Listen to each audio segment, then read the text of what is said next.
Hello everyone, আবারও চলে এলাম আরেকটি নতুন মিনি ব্লগ নিয়ে। তো তোমরা সবাই কেমন আছো? আমি আশা করি ভালো আছো। আজ সকালে দেখিয়েছিলাম যে খুব বৃষ্টি হয়েছিল কাল রাত্রে।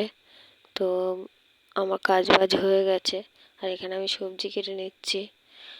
আর আমার এক বড়মাসায় কি বলবো, যখন সবজি বাড়িতে থাকে না তখন তো সবজি আনো সবজি আনো বলে বলে আমি পাগল হয়ে যাই, তখন আনে না। আর যখন সবজি আনবে কত রকমের সবজি একসাথে আনবে, এদিকে বেগুন, পটল, ভেন্ডি, বরবটি, লাউ, কোনটা ছেড়ে কোনটা খাবো আমি নিজেই ঠিক পাই না।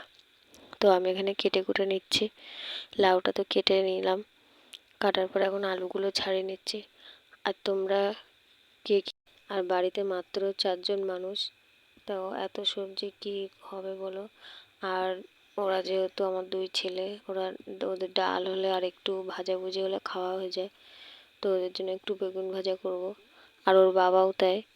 তো এত সবজি এনেছে, এই লাউ কাটছে, এখনো পর্যন্ত জানি না যে লাউটা কি করব।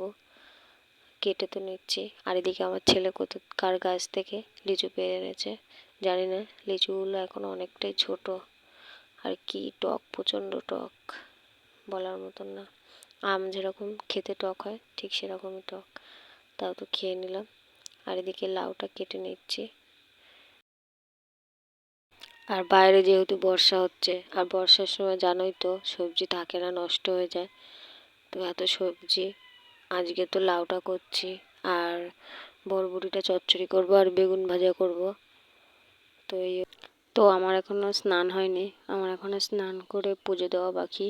তো আমি ভাবলাম স্নানের আগে আমি কেটে কুটে গুছিয়ে রেখে যাই, যেহেতু আমার জোড়া উনুন, উনুন ধরিয়ে আমার আর কাটা যায় না, পাতায় রান্না করি।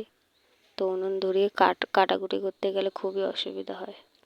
তাই আমি ভাবলাম কেটে কুটে রেখে দিয়ে স্নান করে পুজো দিয়ে তারপরে রান্না বসাবো। তো এই অবধি ছিল আমার ভিডিও। তোমাদের যদি ভালো লেগে থাকে একটি লাইক, ফলো করে দিও। টাটা।